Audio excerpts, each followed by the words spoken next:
17ویں پارے میں دو صورتیں ہیں، ایک سورہ انبیاء اور دوسری سورہ حج، اور حسن اتفاق سے پہلی صورت مکی ہے اور دوسری صورت مدنی ہے۔ قرآن میں 114 صورتیں دو حصوں میں تقسیم ہیں، کچھ مدنی اور کچھ مکی۔ ان میں فرق یا ان کے تعارف آسان الفاظ میں یہ ہے کہ آپ صلی اللہ علیہ وسلم کے ہجرت سے پہلی جو صورتیں نازل ہوئیں، یہ پنکھا بند کر لیں، کم کر، وہ مکی ہیں، اور ہجرت کے بعد جو صورتیں نازل ہوئیں وہ مدنی ہیں۔ سورہ مکی میں اللہ کی توحید، آپ صلی اللہ علیہ وسلم کی رسالت، صداقت رسول اور کتاب کی عظمت، صداقت کتاب، یہ مضامین ہوں گے، اور سابقہ انبیاء کے واقعات جن سے امت کے لیے سبق اور آپ صلی اللہ علیہ وسلم کے لیے تسلی۔ مدنی صورتوں میں تفصیلی احکام ہوں گے، تفصیلی نماز، روزہ، حج کے احکامات، حج آخر میں فرض ہوا ہے، تفصیلی زکوٰۃ کے احکامات۔ چنانچہ سورہ انبیاء یہ مکی ہے اور سورہ حج مدنی ہے۔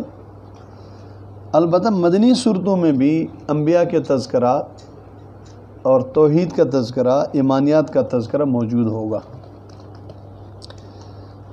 اس صورت میں چونکہ پچھلے میں انبیاء کے آزمائشوں کا تذکرہ تھا، تو اس صورت میں انبیاء کے اکرام کا ذکر ہے، اور انبیاء کی زندگی میں آزمائشیں تو ہے۔ آپ صلی اللہ علیہ وسلم نے ارشاد فرمایا تھا، ہم انبیاء کی جماعت پر سب سے زیادہ آزمائشیں آتی ہیں۔ پھر الامثل فالامثل فرمایا تھا، جو جتنا بہتر ہوگا عمل والا، عقیدے والا، اس پر زیادہ آزمائشیں آئیں گی۔ اب ہم یہ سمجھتے ہیں کہ جس پر تکلیفیں اور آزمائشیں آ جائیں تو وہ گناہگار ہے، نہیں، وہ بہت اچھا بھی ہو سکتا ہے، بلکہ ایمان اور عمل کے اعتبار سے وہ ہم سے اچھا ہو سکتا ہے۔ جو جتنا اچھا ہوگا اس پر امتحانات زیادہ آئیں گے۔ اس صورت میں قرآن کی عظمت اور آپ صلی اللہ علیہ وسلم کا تذکرہ، اور خصوصی طور پر دیگر انبیاء کے ساتھ ساتھ سیدنا ابراہیم علیہ السلام کا مفصل تذکرہ اور ان کا اکرام کا ذکر ہے۔ پھر حضرت داؤد اور سلیمان علیہ السلام کا مختصراً تذکرہ، اور پھر 3 انبیاء کا ذکر آپ کے سامنے میں کروں گا۔ سیدنا ابراہیم علیہ السلام، چونکہ ان پر آزمائشیں آئی ہیں اور اللہ نے ان کا اکرام کیا ہے، تو سب سے پہلے اس کی دعوت کا ذکر ہے۔ اپنی قوم کو انہوں نے حق کی بات سمجھائی ہے، والد کو سمجھائی ہے۔ ما هذه التماثل التي انتم لها عاکفون، یہ کیا مورتیاں ہیں جن کے اوپر تم بیٹھے رہتے ہو؟ انہوں نے کہا وجدنا آباءنا لها عابدین، ہمارے باپ دادے اس کی عبادت کرتے تھے، اس لیے ہم بھی اب ان کی عبادت کرتے ہیں۔ آج بھی بہت سارے برائیاں جس میں شرک، بدعات، رسومات کے پیچھے باپ دادوں کا کردار اور عمل کا دخل ہوتا ہے، جبکہ وحی اور انبیاء کا راستہ، صحابہ کا راستہ، تابعین، تبع تابعین، ائمہ فقہا کا راستہ، اولیاء کرام کا راستہ، اصل تو ہمارے لیے وہ راستہ ہے۔ دین کے حوالے سے ہمارے باپ دادے تو وہ ہیں۔ ابراہیم علیہ السلام نے سمجھایا کہ تم بھی بڑے گمراہ ہو اور تمہارے باپ دادے بھی بڑے گمراہ تھے، فی ضلال مبین، واضح گمراہی میں ہو۔ ربکم رب السماوات والارض، قوم نے کہا کہ یہ جو آپ بات کر رہے ہو کہ یہ بت کچھ نہیں کرتے ہیں، یہ ٹھیک نہیں ہے، معبود نہیں ہے، اور معبود ہمارا الہ ہے، تم کوئی مذاق کر رہے ہو؟ سچ مچ اصل میں قوم جس راستے پہ چل رہی ہو نا، ان کو کوئی ٹھیک بات بتاؤ تو وہ مذاق سمجھتے ہیں، ذہن جو ان کا نہیں بنا۔ حضرت نے کہا مذاق کہاں ہے، ربکم رب السماوات والارض، الذی فطرہن، تمہارا رب اللہ ہے جو آسمانوں کا بھی رب ہے، زمین کی بھی رب ہے، ان سب کو بنانے والا بھی وہ ہے۔ وَتَاللَّهِ لَأَكِيدَنَّ أَصْنَامَكُمْ بَعْدَ أَن تُوَلُّوا مُدْبِرِينَ، تمہارے ان بتوں کے ساتھ میں دیکھوں گا جب تم چلے جاؤ۔ چنانچہ وہ اپنے میلے میں جشن کے دن جا رہے تھے، جس دن انہوں نے بتوں کی عبادت کی اور عبادت کر کے جانے لگے، اور حضرت ابراہیم علیہ السلام سے کہا کہ آپ بھی چلیں۔ دوسری جگہ تفصیل ہے، آپ ان کے ساتھ نہیں گئے، کہا میں تو ذرا طبیعت ٹھیک نہیں ہے، اور بعد میں کدال لے کر سارے بتوں کو ٹکڑے ٹکڑے کر دیا، اور اس میں سے جو بڑا تھا اس کا کچھ حصہ توڑ کر باقی کدال اس کے کندھے پر ڈال دیا۔ آ گئی قوم جی ان کی پوجنے کے لیے، شام کو دیکھا بت تو سارے ٹوٹے پڑے ہیں۔ کاش وہ عقل سے کام لیتے کہ جو بنائے گئے ہیں، تراشے گئے ہیں، وہ معبود نہیں ہوتے، پھر جنہیں توڑا جائے، جو ٹکڑے ٹکڑے ہو جاتے ہیں، وہ معبود نہیں ہوتے ہیں۔ معبود تو وہ الہ ہوتا ہے، معبود تو وہ ہوتا ہے کہ انسان اپنی مشکل میں اس کی ذات کی طرف متوجہ ہو جائے اور اس سے مدد مانگے۔ کہا یہ کس نے کیا؟ بڑا ظالم ہے، انہ لمن الظالمین، جس نے ہمارے خداؤں کے ساتھ ایسا کیا ہے۔ پھر آپس میں کہنے لگے یہ تو ابراہیم ہی ہو سکتا ہے، یذکرہم، وہ ان کا تذکرہ کرتا ہے برے انداز میں، لے آؤ جی اس کو۔ نمرود کی بادشاہت ہے، لوگوں کے سامنے لائے گئے اور پوچھا کہ انت فعلت ھذا، یہ آپ نے کیا ہے؟ آپ نے فرمایا بل فعلہ کبیرہم ھذا۔ اس کے بہت سے معنی علمی، لیکن میں صرف ایک سمجھانے کے لیے کہتا ہوں، یہ کام تو کسی کرنے والے نے کر دیا ہے، لیکن ان میں جو بڑا ہے وہ یہ ہے، تو فَاسْأَلُوهُمْ إِنْ كَانُوا يَنْطِقُونَ، اپنے ان خداؤں سے پوچھو نا،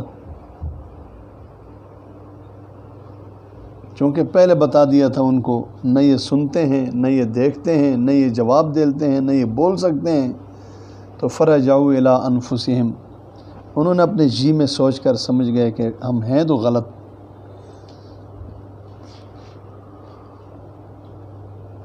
اور آہستہ سے کہا لَقَدْ عَلِمْتَ مَا هَٰؤُلَاءِ يَنْطِقُونَ، ابراہیم آپ جو ہم سے کہہ رہے ہیں کہ ان سے پوچھو، یہ تو آپ بھی جانتے ہیں کہ یہ بولتے نہیں ہیں۔ بس موقع مل گیا، حضرت ابراہیم نے ان کو اصول بتا دیے اور فرمایا کہ کیا تم اللہ کے سوا ان کو پوچھتے ہو؟ لا ینفعکم، تمہیں نفع نہیں دیتے، کچھ بھی شیئن، تمہیں ضرر نہیں پہنچا سکتے اگر تم ان کی مخالفت کرو۔ اف لکم، افسوس ہے تمہارے معبودوں پر، تمہیں عقل نہیں ہے۔ جب دلائل میں بات نہ کر سکے تو انہوں نے پھر اپنی طاقت اور کرسی کے نشے میں آ کر، جب حجت اور دلیل میں بات نہیں بنی تو طاقت کو استعمال کرنے لگے، کہا ان کو جلاؤ۔ الفاظ ہیں حرقوہ، ابراہیم کو جلاؤ، وانصروا آلہتکم، اور اپنے خداؤں کی مدد کرو۔ واہ، شاباش، خدا اس لیے ہوتا ہے کہ آپ کی مدد کرے، اور یہاں یہ اٹھیں اپنے خدا کی مدد کرنے نکلے ہیں۔ مکہ میں بڑے عجیب عجیب مثالیں تھیں۔ ایک آتا ہے آپ صلی اللہ علیہ وسلم کے پاس اور کہتا آپ کو ایک عجیب بات نہ بتاؤں، ہم جب مشرک تھے ہدایت سے پہلے، ایمان سے پہلے، تو کہا کہ ہم اپنے ساتھ بت لے کر جاتے تھے، اور کبھی کبھی ہم ایسا کرتے تھے کہ آٹے کا بت بناتے تھے، اور اس بت کو تھوڑا سا آگ پر سینکتے بھی تھے، اس کو تھوڑا سا پکاتے بھی تھے، پھر ساتھ لے جاتے۔ جو اناج اور کھانا پینا ہمارا ختم ہوتا اور بھوک لگتی تو شروع میں تو ذرا صبر کرتے، جب بھوک بالکل پریشان کرتی تو ہم پھر آہستہ سے اپنے خدا کو توڑ کر کھا جاتے تھے۔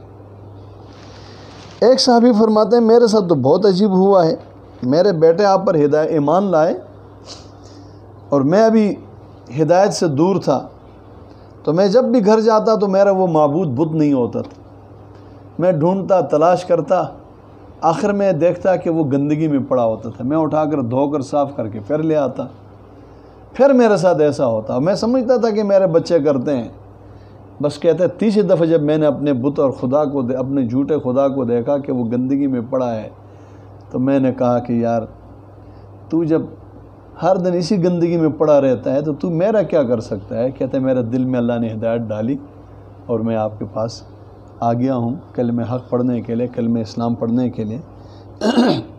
تو بتوں کے بھی بڑا عجیب ہے۔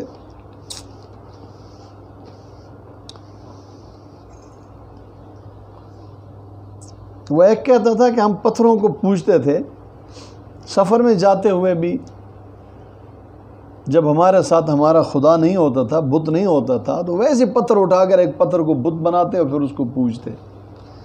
اور ہوتا ایسا تھا کہ ہم نے وہاں چولہا بھی بنانا تھا۔ چولہا ہوتا ہے وہ جہاں مثلا راستے میں آپ جا رہے ہیں، آپ نے وہاں لکڑیاں لائیں اور آپ نے کچھ پکانا ہے، اس پہ سالن بنانا ہے، تو کہتے ہم 3-4 پتھر لے آتے ہیں، جو سیدھا پڑتا نا وہاں اس کو ہم سیدھا رکھتے، 1 2 3، یہ تو بن گیا جناب چولہا، اس میں ہم آگ بھڑکاتے اور اس میں آپ اپنا کام لیتے۔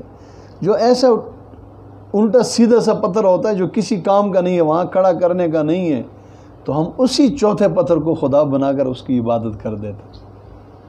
شرک چونکہ یہ پردے کا نام ہے، شیطان دماغ پہ پردہ ڈال دیتا ہے، پھر یہ حالت بنتی ہے۔ تو حضرت نے ان کو پھر سمجھا دیا، تو وہ کہنے لگے اس کو جلاتے ہیں اور اپنے خداؤں کی مدد کرتے ہیں۔ نمرود نے بہت لکڑیاں جمع کی، بہت بڑی آگ بھڑکائی اور سیدنا ابراہیم کو پھینکا، اور منجنیق کے ذریعے پھینکا گیا، اور سوچنے لگے کہ ہم نے جلا دیا ہے۔ آپ جب آگ میں پڑے ہیں، ایک روایت میں جبریل کہتے ہیں مجھے 2 دفعہ اللہ کا حکم تھا بہت جلدی سے جاؤ، اتنا تیزی سے آؤں کہ قریب تھا میرے پروں کو آگ لگ جاتی۔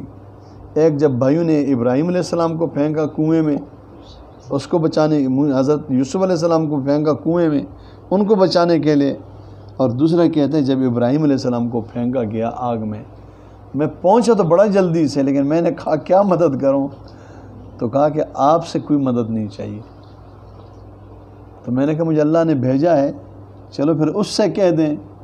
تو کہا کہ وہ مجھے دیکھ رہا ہے، علمہ بحالی یغنینی عن سوالی، وہ مجھے دیکھ رہا ہے، مجھے سوال کی بھی ضرورت نہیں ہے۔ حقیقت یہی ہے۔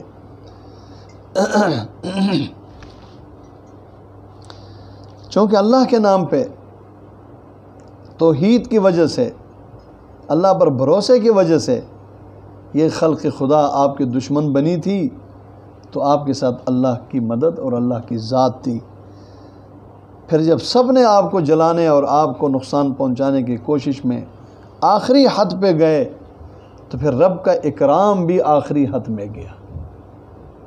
فرماتے ہیں وہ آگ میں ڈالے گئے تو اللہ خود فرماتے ہیں قلنا، ہم نے بھی آگ سے کہا، امر تو اللہ کا چلتا ہے، مخلوق تو اللہ کی ہے، یا نار کونی بردن، آگ ٹھنڈی ہو جا۔ تو ٹھنڈ مستقل ایک مسئلہ ہے انسان کے لیے، وسلامن کہتے سلامتی والا ہو جا، علی ابراہیم، ابراہیم پر، وارادوا بہ کیدن، سبحان اللہ، انہوں نے سازش کی آپ کو جلانے اور آپ کو ہلاک کرنے کی، فجعلناہم الاخسرین، ہم نے ان کو ناکام کر دیا۔ ہم نے حضرت ابراہیم کو بھی بچایا اور لوط کو بھی بچایا، اور دونوں ہم نے شام کے طرف ہجرت کا کہا، اور پھر ہم نے ابراہیم کو اسحاق بھی دیا، پھر اس کا بیٹا یعقوب بھی دیا، پھر ہم نے ان کو امام بنا دیا، جعلناہم ائمۃ یہدون بامرنا واوحینا الیہم فعل الخیرات۔ پھر یہ امام تھے۔ اماموں کا کام کیا ہے؟ وہ لوگوں کو اللہ کے حکم سے اللہ کی طرف دعوت دیتے تھے، اچھے کاموں کا حکم دیا، نماز قائم کرنے کا، زکوٰۃ دینے کا، وَكَانُوا لَنَا عَابِدِينَ۔ یاد رکھو ابراہیم تھا یا نوح یا دیگر انبیاء، وہ ہمارے بندے تھے، وہ سب اللہ کے بندے ہیں۔ داؤد علیہ السلام، لوط علیہ السلام، سلیمان علیہ السلام، لوط علیہ السلام کا تذکرہ پہلے گزرا ہے، آئندہ بھی، اور ان 2 حضرات کا انشاءاللہ بعد والے پاروں میں جو 3 پیغمبروں کا تذکرہ ہے نا، یہ میں مختصراً عرض کرنا چاہتا ہوں۔ ایوب علیہ السلام، مچھلی والے پیغمبر یونس علیہ السلام اور زکریا علیہ السلام، تینوں پر آزمائشیں آئی ہیں۔ سب سے پہلے ایوب علیہ السلام کی آزمائش کیا ہے؟ اللہ کی عبادت میں مستغرق رہتے تھے، اللہ ہی کو پکارتے تھے۔ اللہ نے ان پر امتحان یوں لایا کہ سب سے پہلے ان کے ساری اولاد کو ہلاک کر دیا۔ بڑا مشکل ہوتا ہے اولاد ملنے کے بعد ہلاک ہو جائے، نہ ملے تو چلو پھر بھی ایک صبر ہے۔ ایوب علیہ السلام کے صبر میں اور اللہ کے ساتھ جو محبت کا تعلق ہے اس میں کوئی فرق نہیں آیا۔ سبحان اللہ۔ آج کل لوگ ڈرتے ہیں، کرونا ہے، مر جائے گا، جی یہ ہوگا وہ ہوگا۔ ہمارے لیے نمونہ ہے ایوب علیہ السلام۔ سارے گھر سے ساری اولاد فوت ہو جاتی ہے، آپ کو خبر پہنچتی ہے، آپ کے دل میں کوئی فرق نہیں آیا۔ بہرحال یہ تو نبی کی شان ہے، ہم تو کمزور ہیں، لیکن پھر بھی اگر کوئی ایسی آزمائش آتی ہے تو صبر کے علاوہ اور ہے کیا؟ قرآن کہتا ہے کہ پھر دوسری خبر ان کا سارا مال ختم ہو گیا، کوئی فرق نہیں پڑا۔ یہ دوسرا امتحان تھا۔ تیسرا امتحان ان دونوں سے اہم ہے کہ انسان کی اپنی صحت سب سے اہم ہوتی ہے۔ کہتے ہیں کہ ایوب علیہ السلام کو بیماری لگ گئی، ایک قول میں 18 سال تک سوائے بیوی کے کوئی خدمت کے لیے بھی نہیں تھا۔ اور ایک وقت وہ آیا کہ جس وقت دوسری صورتوں میں اس کا تذکرہ ہے کہ اللہ نے ایوب علیہ السلام کے ان تینوں مراحل میں اس صبر کا تذکرہ یوں فرمایا ہے کہ انا وجدناہ صابرا نعم العبد انہ اواب۔ ہمارے ایوب نے ہر مرحلے پہ صبر والا ہم نے دیکھا، وہ بہت اچھا ہے، ہر موقع پہ ہمارے طرف لوٹتے تھے۔ پھر دعا مانگی ہے، یہاں اس تفصیل میں نہیں جاتا۔ بیوی کو کوئی ڈاکٹر شکل کے شیطان ملا، انہوں نے کہا وہ بیمار ہے میرے شوہر، آپ علاج، اس نے کہا میں علاج کروں گا، ٹھیک ہو جائے گا۔ آپ کیا لیں گے؟ انہوں نے کہا کچھ نہیں لوں گا، صرف یہ کہو کہ تم نے ٹھیک کیا۔ انہوں نے کہا ٹھیک ہے، پھر میں بات کرتی ہوں۔ آ کر بات کی ایوب علیہ السلام سے، تو ایوب علیہ السلام تو اللہ کے پیغمبر تھے۔ اللہ کے پیغمبر تو اللہ کے سوا کسی کی طرف نسبت اور اشارے کے قائل نہیں ہوتے۔ ہم کہتے ہیں نا ڈاکٹر نے ٹھیک کیا، ٹھیک تو اللہ کرتا ہے، ہمارے زبان پر بھی یہ ہونا چاہیے۔ لیکن ایوب علیہ السلام نے غصے میں، ناراضگی میں کہا کہ مجھے میرا اللہ نے ٹھیک کیا تو میں تمہیں 100 کوڑے ماروں گا۔ چنانچہ اللہ کے سامنے عاجزی اور دعا مانگ لی۔ قرآن کہتا ہے انی مسنی الضر نادى ربہ، اس نے رب کو پکارا ہے اپنے آزمائش اور مشکل میں کہ مجھے تکلیف پہنچی ہے، وانت ارحم الراحمین، تو بڑا رحم کرنے والا ہے۔ اس سے پہلے کتنا دفعہ مانگا ہوگا، لیکن آج ایوب اپنے اور اپنی بیوی کے ایمان کے حفاظت کے لیے بے چین ہو کر کہ یہ دیکھو ابھی بیماری یہاں تک پہنچ گئی کہ اب جناب شیطان آ کر ہمارے گھر میں ٹھیک ہو جائے تو یہ کہو کہ تم نے ٹھیک کر دیا۔ بیماری بھی تھی، صبر، مال گیا، صبر، اولاد، لیکن جب ایمان جانے کا خطرہ آ جائے تو صبر ختم ہو جاتا ہے۔ فرماتے ہیں کہ فاستجبنا لہ، ہم نے دعا قبول کی، فکشفنا ما بہ من ضر، اس کے تکلیف کو ہم نے دور کی، وآتیناہ اہلہ ومثلہم معہم، ہم نے ان کو اہل دیا اور پہلے سے ڈبل دے دیا، رحمتا من عندنا وذکریٰ للعابدین، یہ سبق ہے اور یہ ہماری رحمت ہے۔ فرماتے ہیں کہ یہ جو پہلے دور میں گندم یا مکئی کو لا کر ایک جگہ میں رکھتے تھے، بہت بڑی زمین کے ایک حصے کو اس کے لیے تیار کرتے تھے، اور اس کا بڑا اچھا نام تھا جی، اس کو کھلیان کہتے ہیں، کھلیان کہتے اللہ نے ایک کھلیان سونے سے بھر کر دے دیا اور ایک کھلیان چاندی سے بھر کر دے دیا۔ صبر کر کے تو دیکھو رب کے خزانوں کو۔ دوسرا پیغمبر حضرت یونس علیہ السلام جس کا تذکرہ پہلے گزرا ہے، یہاں صرف اتنا بتانا مقصود تھا کہ یونس علیہ السلام دریا کے اندر مچھلی کے پیٹ میں ہیں، اور 3 اندھیروں میں جب مشکل میں پڑے تو انہوں نے کہا نادا فی الظلمات، یہ جو دعا ہے نا، یہ انبیاء کا یہ امت کے لیے سبق ہے کہ وہ مشکل میں رب کو پکارتے تھے، 3 اندھیروں میں رب کو پکارتے تھے، اللہ الہ الا انت سبحانک، تیرے سوا کوئی نہیں، آپ پاک، انی کنت من۔ اللہ فرماتے ہیں ہم نے اس کی دعا بھی قبول کی اور ہم نے اس کو نجات دی۔ اب اگلا جملہ سنیے گا، آپ کہیں گے یہ تو نبی ہے، نبی جب دعا مانگتے ہیں تو اللہ نجات دیتے ہیں۔ فرمایا وَكَذَلِكَ نُنْجِي الْمُؤْمِنِينَ، ایمان والا کوئی بھی دعا مانگے ہم ان کو نجات دیتے ہیں۔ اتنا مشکل میں تو میں سمجھتا ہوں آج کوئی نہیں جتنا یونس علیہ السلام مشکل میں تھے۔ یہ جن امتحانات سے حضرت ایوب علیہ السلام گزرے ہیں، کتنے بڑے امتحانات ہیں، مانگا ہے رب سے اور پورا بھی رب نے کیا ہے۔ اور تیسرے پیغمبر زکریا علیہ السلام ہے، سورہ انبیاء ہے، چونکہ اس میں انبیاء کے تذکرے ہیں، تو زکریا علیہ السلام بھی دعا مانگنے لگے ہیں، رب لا تذرنی فردا وانت خیر الوارثین، ربا میں اکیلا ہوں، میرا علمی وارث نہیں ہے، جان نشین نہیں ہے۔ فرمایا ان کی بھی دعا ہم نے قبول کی، ان کو بھی ہم نے بیٹا دے دیا۔ اسی صورت کے آخر میں وما ارسلناک الا رحمتا للعالمین آیت ہے، جس میں آپ صلی اللہ علیہ وسلم کی شان ہے رحمت للعالمین ہونا ہے۔ یقیناً اللہ سے رحمتیں آپ لے کر آپ نے پھر آگے ہم پر بانٹی ہیں۔ رحمت کرنے والا اللہ ہے، رحمتوں کو بانٹنے والے محمد صلی اللہ علیہ وسلم ہیں، انسانوں کے لیے رحمت، فرشتوں کے لیے رحمت، حیوانات کے لیے، سارے عالم کے لیے۔ لیکن اگلی آیت کو بھی ساتھ ملانا چاہیے کہ قل انما یوحی الی انما الہکم الہ واحد۔ سب سے بڑی رحمت یہ ہے کہ اس نے آ کر مکہ سے لے کر مدینہ کے آخری زندگی تک انسانیت کو توحید سکھائی ہے۔ سبحان اللہ۔ وما ارسلناک الا رحمتا للعالمین، یہاں ختم کر کے آگے تقریر شروع کر دیتے ہیں، ختم نہ کریں۔ یہ جو رحمت ہے نا، اور یقیناً رحمت ہے، یہی توحید، یہ گمراہی کے اندر ہدایت ہے، اندھیرے کے اندر نور ہے، اور اسی توحید کے نتیجے سے انسان اپنے رب کے ساتھ تعلق بناتا ہے، انسان کی دنیا کی کامیابی اور آخرت کی نجات ہے۔ تو فرمائے انما الہکم الہ واحد، پھر ہمارا دعویٰ یہی ہے کہ تمہارا معبود ایک ہی معبود ہے۔ میں نے عرض کیا تھا سورہ حج مکی ہے، تو مدنی ہے، تو مدنی میں پھر مدنی احکامات ہیں۔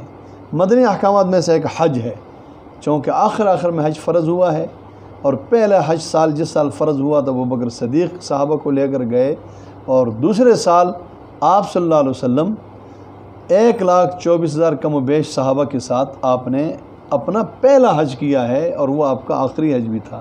حج فرض آپ نے ایک ہی کیا ہے۔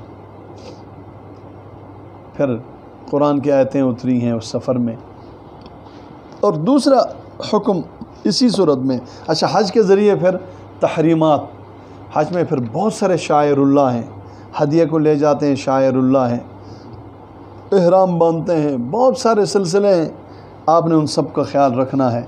تو حج کے ساتھ دوسرا حکم اسی صورت میں جہاد کا ہے، اور جہاد کا علماء فرماتے ہیں یہ پہلی آیت ہے جس سے جہاد فرض ہوئی ہے۔ دیکھو، جہاد نام ہے مقابلہ کرنے کا، قتال کرنے کا، قتال نام ہے دو جماعتوں کا آپس میں لڑنے کا۔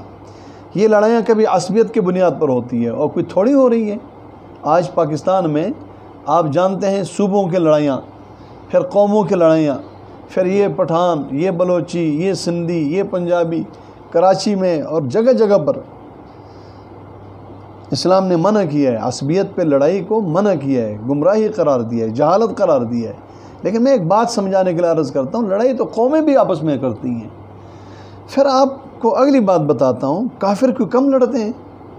کافر کیوں لڑتے ہیں؟ یہ آپ کے افغانستان میں آ کر ہزاروں لوگ یہاں سے تابوت ان کے جا رہے ہیں، کمانڈو آ رہے ہیں، ڈالر خرچ کر رہے ہیں، اسلحہ لا رہے ہیں، پیسے لگا رہے ہیں، جنگ کر رہے ہیں، ان کے جناب لوگ مارے جا رہے ہیں، ان کی عورتیں آئی تھیں، عورتیں لڑنے کے لیے۔ تو لڑائی تو سب لڑ رہے ہیں، خاندانی بنیاد پر لڑ رہے ہیں، قومیت پر لڑ رہے ہیں، لسانیت پر لڑ رہے ہیں، ذات کے لیے لڑ رہے ہیں، مال کے لیے لڑ رہے ہیں، جائیداد کے لیے لڑ رہے ہیں۔ تو اللہ فرماتے ہیں اے ایمان والو، اب تم اللہ اور دین اسلام کے لیے بھی لڑو۔ لڑائی تو سب کر رہے ہیں، کون نہیں کر رہا؟ جیسے پیچھے ہم نے پڑھا تھا، ایمان والے یقاتلون فی سبیل اللہ اور کافر یقاتلون فی سبیل الطاغوت۔ جب کفر لڑنے کے لیے تیار ہے، وہ سب کچھ لگاتا ہے، تو پھر ایمان والے کیوں بیٹھتے ہو؟ یہ تو وہ بات ہے نا کہ آپ کے کوئی مدد بھی نہ ہو پھر بھی آپ نے لڑنا ہے، جبکہ اللہ فرماتے ہیں کہ تمہاری لڑائی کی بنیاد وہ کوئی دنیاوی غرض نہیں ہوگی، تمہاری لڑائی کی بنیاد کوئی قومیت نہیں ہوگی، عصبیت نہیں ہوگی، لسانیت نہیں ہوگی، تمہاری لڑائی کی بنیاد اللہ کی رضا اور مظلوم مسلمانوں کی مدد ہوگی، جن کو بستیوں سے نکالا گیا ہے، جن کو قتل کر رہے ہیں، جن کو مار رہے ہیں، جن کو امن سے رہنے نہیں دے رہے۔ اور اگلی بات یہ ہے کہ وہ جو لڑ رہے ہیں وہ تو دنیا کے اسباب کے ساتھ لڑیں گے۔ اللہ فرماتے تم میری مدد اور نصرت کو لے کر لڑو۔ اس سوال کا جواب ہے کہ جب سب سے پہلے اللہ نے قتال کا حکم دیا، یہ پہلی آیت ہے جس میں قتال کا حکم ملا ہے، تو ساتھ ساتھ اگر سوچ رہا تھا میں کیسے لڑوں، تو اللہ نے اس کی علتیں بھی بتا دی اور اس کے اسباب بھی بتا دیے۔ فرمایا اذن للذین، اجازت دی گئی ان لوگوں کے لیے، یقاتلون جن سے کفر والے لڑتے ہیں، تو تم بھی لڑو، بأنہم ظلموا، اس لیے کہ تم مظلوم ہو، وَإِنَّ اللَّهَ عَلَى نَصْرِهِمْ لَقَدِيرٌ۔ باقی یہ نہ دیکھو کہ ہم تھوڑے ہیں، کیسے لڑیں، آغاز ہے۔ فرمایا میں خود اللہ تمہارے مدد پر کیا ہوں، قدرت رکھنے والا ہوں۔ بہرحال اس میں قتال بھی، لیکن میں نے پہلا عرض کیا تھا کہ مکی صورتوں میں توحید اور اللہ کے صفات کا تذکرہ اور انبیاء کے واقعات ہیں، لیکن مدنی میں بھی اللہ کے عظمت کا اور اللہ کے توحید کا ذکر ہے۔ میں صرف ایک آیت پڑھتا ہوں، یہ سارے دلائل، الملک یومئذ للہ، یہ سارے اللہ کی عظمت کی آیتیں ہیں۔ بِأَنَّ اللَّهَ يُولِجُ اللَّيْلَ فِي النَّهَارِ وَيُولِجُ النَّهَارَ فِي اللَّيْلِ وَأَنَّ اللَّهَ سَمِيعٌ بَصِيرٌ بِأَنَّ اللَّهَ هُوَ الْحَقُّ، اللہ معبود برحق ہے، وَأَنَّ مَا يَدْعُونَ مِن دُونِ اللَّهِ هُوَ الْبَاطِلُ، اس کے سوا سارے باطل ہے۔ أَنَّ اللَّهَ أَنزَلَ مِنَ السَّمَاءِ مَاءً، پانی اتارتا ہے، زمین کو سرسبز شاداب کرتا ہے۔ لَهُ مَا فِي السَّمَاوَاتِ وَمَا فِي الْأَرْضِ، اسی کے لیے آسمان و زمین کا سب کچھ ہے، خلقاً ملکاً عبیداً۔ ان اللہ هو الغنی الحمید، یہ آپ دیکھ رہے ہیں نا، یہ اللہ کی عظمت ہے۔ میں نے کہا مدنی صورتوں میں بھی توحید ہے۔ ان اللہ سخر لکم ما فی الارض، سب کچھ آپ کا کام لگا دیا، کشتی چلتی ہے سمندر میں اس کے حکم سے، آسمان کو روکا ہے، وہ گرتا نہیں ہے، وہ رؤوف ہے اور رحیم ہے۔ احیاکم، تمہیں زندہ کیا ہے، ثم یمیتکم، تمہیں مارے گا پھر تمہیں زندہ کرے گا۔ یہ سارے توحید کے آیتیں۔ علم تعلم ان اللہ یعلم ما فی السماء والارض، زمین و آسمان کا سب کچھ جانتا ہے۔ فرمایا جو آخری بات میں نے کرنی ہے، یا ایھا الناس ضرب مثل، اب شرک کی ایک مثال سن لو۔ فرمایا ایک مثال بیان کی جاتی ہے، فاستمعوا لہ، غور سے سنو۔ ان الذین تدعون من دون اللہ، تم جو اللہ کو چھوڑ کر جن دوسروں کو پوجتے ہو، لن یخلقوا ذبابا، ایک تو یہ پیچھے دلائل سارے آپ نے پڑھ لیے، سب کچھ بنانے والا اللہ، اور ایک وہ ہیں جو اللہ کو چھوڑ کر غیر کی طرف جاتے ہیں۔ فرمایا وَلَوِ اجْتَمَعُوا لَهُ، وہ سارے مل کر ایک مکھی نہیں بنا سکتے۔ سبحان اللہ، سمجھانے کا انداز، قرآن کے انداز پہ قربان جائیں۔ فرمایا بنانا مکھی کو چھوڑو، مکھی کا سر بھی ہے، آنکھیں بھی ہیں، اس کے اندر وہ ساری چیزیں ہیں۔ اور آپ جانتے ہیں نا، بعض علماء فرماتے ہیں مکھی کی مثال اس لیے بیان کی کہ شرک کے جہاں بھی اڈے ہوتے ہیں نا، وہاں یہ نذرانے ہوتے ہیں، اور جہاں یہ نذرانے ہوتے ہیں وہاں مکھیاں ویسے بھی بہت ہوتی ہیں۔ مکھی کی مثال اللہ فرماتے ہیں بنانا چھوڑو۔ ان یسلبہم الذباب شیئا، یہ مکھی ان سے کوئی چیز اٹھا کر لے جائے نا، جیسے لے جاتی ہوتی ہے، لا یستنقذوہ منہ، یہ مل کر اس سے وہ چیز واپس نہیں چھین سکتے ہیں۔ تو تمہیں بیٹا کہاں دیں گے، تمہیں مال کہاں دیں گے، تمہیں عزت کہاں دیں گے؟ وہ کمزور ہیں، سارے مل کر کمزور ہیں، سارے انسانیت کی تاریخ کے جو معبود ہیں سارے مل کر کمزور ہیں۔ نہ مکھی بنا سکتے ہیں، نہ مکھی کوئی چیز چھین کر جائے تو اس کو واپس کر سکتے ہیں۔ ضعف الطالب والمطلوب، یہ مکھی مطلوب یہ بھی بہت کمزور ہے مخلوق میں سے، لیکن یہ طالب اس سے بھی کمزور ہے۔ سبحان اللہ، ما قدر اللہ حق قدرہ ان اللہ لقوی عزیز، اس کے مقابلے میں جو اللہ ہے وہ بہت قوت والا ہے، بہت زبردست ہے، وہ سمیع ہے اور بصیر ہے، وہ جانتا ہے سب کچھ جو آگے اور پیچھے اور اس کی طرف لوٹ کر جانا ہے۔ اسی کے لیے رکوع کرو، اسی کا سجدہ کرو، اسی کی عبادت کرو اور خیر کے کام کرو اور اسی کے راستے میں جہاد لڑو۔ سبحان اللہ، سبحان اللہ۔ وَسَمَّاكُمُ الْمُسْلِمِينَ، تمہارا نام فرما بردار اور مسلمین رکھا ہے۔ نماز ادا کرو، زکوٰۃ دو اور اسی پر اعتماد کرو۔ هُوَ مَوْلَاكُمْ، وہی تمہارا مولا اور مددگار ہے۔ فَنِعْمَ الْمَوْلَىٰ وَنِعْمَ النَّصِيرُ، کیا بہترین مددگار ہے اور کیا بہترین تمہارا مولا ہے۔